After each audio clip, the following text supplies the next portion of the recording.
What does that even mean, Bowers Game? Ahoy there, YouTube! I'm back again today for another game review, and today I'm very excited to check out Sporting Challenge, the game of games. This is for 2 to 8 players. It'll take about 40 to 90 minutes to play, and it's for ages 8 to 80. And in Sporting Challenge, you are going to be racing around a board in this roll and move game. But there is a trivia aspect to the game as well, as you're going to have to be answering trivia questions about the Olympics in order to move forward, and also to gain various different cards you'll need to get around the board. What am I talking about? Let's open it up and check it out. Alrighty then, we're going to take a look at what you're going to get in spite of Sporting Challenge, the game of games. First and foremost, we got our handy dandy rule booklet. It's one page, double-sided, no pictures, illustrations, examples, anything like that, and it's okay. It definitely could be better, and there's one glaring oversight when it comes to how you go from one of the 4 areas to the next that I'm not quite sure about. We had to make a house rule for it, and you probably will as well, but still, you'll have a grasp for how the game is going to work. So in Sporting Challenge, you're going to take your little pawn over here, and you're going to be trying to race around the board twice. If you're the first person to get to the finish line at the end of 2 laps, you will be the winner of the game. So we'll go over the components, then we'll get a little bit into the gameplay. First and foremost, we got our board right here. Obviously, there's going to be 4 sections on the track. Also, it's an 8-player game, so you can have up to 2 people on a spot on a track. Along the way, there are going to be some different spots marked on the track. First, you got this little star thing, which is called a stumble. So when you land on that, you're going to be drawing one of these stumble cards, which will do something bad to you. There's also cue cards. If you land on a question card, you are going to, whatever number that you landed, so let's just pretend that you went 1, 2, 3, 4, you landed on this question right here, you would draw a question card and read the number 4 card, or the number 4 question on there. Someone would read it to you. Obviously, you don't read it, or else that would be pretty easy to answer the question. If you get it correct, then you get a forward space. If you get it incorrect, then you go backward a space. I guess you lost your glasses or something when you're running. I don't know. So that's what's going to be on the board. Also, you might notice that there's 4 different words here. We got club, county, national, and international. This is an interesting aspect to the game because this is the club area. It goes all the way here. You cannot leave the club area until you have gained a performance card, a skill performance card. And in this deck, there's going to be random performance cards like publicity, skill, success.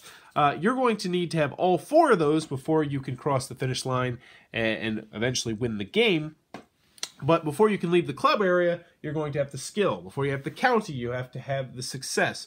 So on and so forth. So you're going to have to earn those cards as you progress through the race. You're going to earn those cards by landing on a spot that is blank and then answering a question correctly. If you do that, you get to draw a performance card.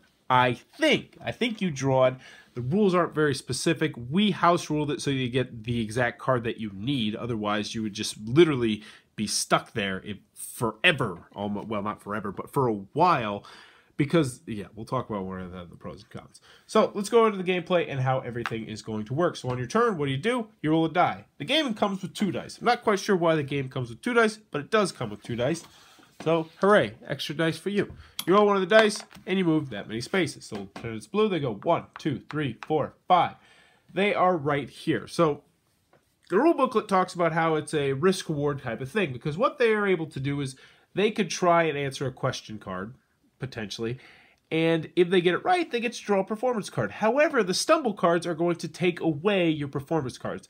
In actuality, you are always going to want to answer a question card because, well, I'll show you why in a second. So we're going to draw this top card right here, and let's go ahead and read it out. There's going to be 6 questions on here. So we drew a 5. So 5, what was the name of the horse David Broom rode in the 1968 Olympics Games equestrian individual event? Oh, I'm sorry. I try not to break character, but yes, that is legitimately the question. Let's try the number 4. Which country took the first 6 places in the men's horizontal bar event in the 1972 Olympics Games?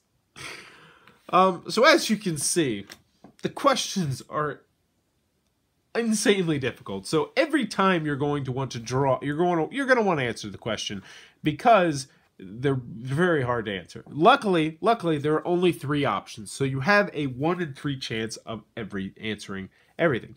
If you get it correct, then you get the top performance card. I'm assuming you get the top performance card. I think that's how they play. But as we played it, you get whatever performance card you need, and then your turn is over. Now, stumble card, you land on there. Simple, you're going to roll and move, you land on there. We'll go through some of the stumbles. So this one, you go back 2 space. Accidentally tripped and fell during the race.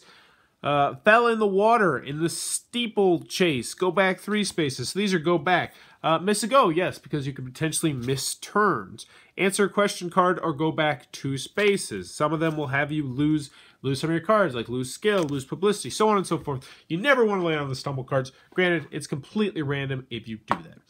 But once you cross the finish line the first time, it then just becomes a straight-out race. You're just going to be running as fast as you can to try and get to the finish line. But along the way, if you lose a specific card, you need to earn it back.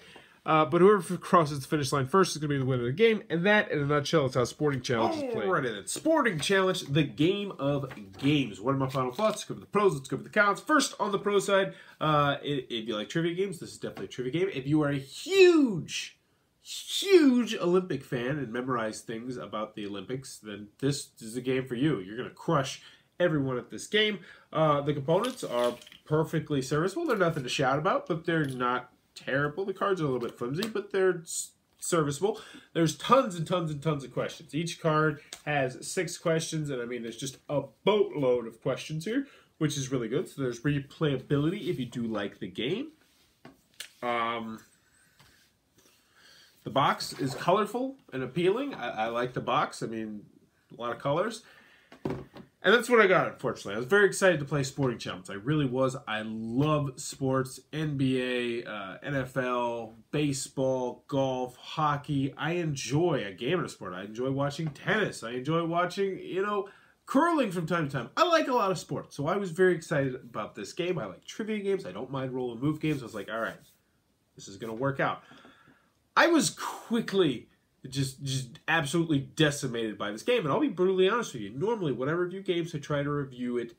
I try to play it numerous times before I review it.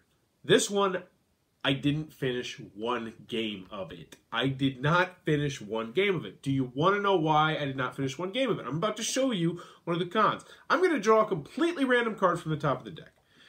In 1948, the first Paralympics were held where? Do you know? I don't know. You got a 1 in 3 chance of guessing. Who won the 1984 Olympics Games men's 800-meter track event? Are you kidding me? What was the weight lifted for a world record in the 2004 Olympic Games women's super heavyweight weightlifting competition? That's a mouthful. Nikolai Andrinovich won gold in gymnastics in the 76 and 80 Olympics for which discipline? It just goes on. It goes on and on and on and on. So let's talk about the cons. First and foremost, it says Sporting Challenge. It's Olympic Challenge. It's just pretty much 99% about the Olympics. So if you don't like the Olympics, if you don't know anything about the Olympics, you are not going to do well at this game. Also, the questions are absolutely preposterous. They are entirely way too difficult.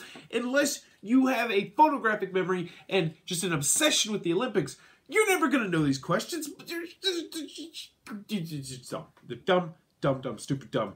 The difficulty of the questions on there. But let's move on away from the difficulty questions to the other problems of the game. Obviously, it's a roll and move game that's going to turn some people off. It's a trivia game, which is going to turn some people off. And this is not one of those trivia games that has things that can mitigate a lack of knowledge about the Olympics. No, if you don't know the Olympics in this game, you are going to lose unless you're a very, very lucky guesser. It's just that simple because you have to answer questions correctly in order to win, because you need to answer at a minimum 4 questions correctly. And if you can't do that, you are going to be stuck in place because you have to get a card in the club and a card in the county and a card in the national, and a card in the international. And if you don't do that, then you can't win. Not to mention the stumble cards. Oh, the stumble cards. It's such a bad idea. The game is already ridiculously hard as it is, trying to answer these questions. But then they have the stumble cards. And if you land on the little, I don't know what it is. It's the symbol from the Red Hot Chili Peppers CD. I think it's star, pound, whatever it is. If you land on that, you draw a stumble card. They're always bad. They're going to either take away a card that you've earned, make you move backward, make you lose a turn, because everybody loves to lose a turn, and it's just, we need more difficulty in this game. These questions are too easy. Let's make these stumble cards. Oh, but on top of that, the rule booklet is okay, but there's one glaring oversight to this rule booklet, which I hope is a glaring oversight, or else it's just absolute. I don't even know if they play test this game. So, it says in here that before you can move from one section of the board to the next, you have to get a certain card. So before you can leave the club area, you have to get a skill card. Before you can leave the county area, you have to get a success card. In order to get those cards, you have to answer a question correctly on a blank space. And then I'm assuming you draw a performance card. However, if you don't draw the correct performance card, I think you're just stuck in that area until you can get it. That's what I understood. Now, we played a house rule after about like 4 turns. We're like, this is dumb. I'm not getting the card I need. So we're just going to make it so that you automatically get that specific card. I think that's how they want you to play. If not, then that's just a terrible, gross oversight, because you might have like 8 funding cards, but you're stuck in the club area because you can't draw a specific card. But who the hell knows? This is just a bad game. It really is, and that's a shame, because if done differently, I think this could be a cool gateway-esque trivia game for sports fans. Fortunately, this is not that game. The questions legitimately look like someone just got on Wikipedia and just started copy and pasting random, incredibly obscure facts about the Olympics onto the cards. The components are not top-notch. I mean, they're serviceable, and it's just a bad game. Sporting Challenge, under no circumstance, unless you are an Olympics historian and you work with other Olympics historians, steer clear of this game. That is Sporting Challenge, one of the worst games I've played in a while.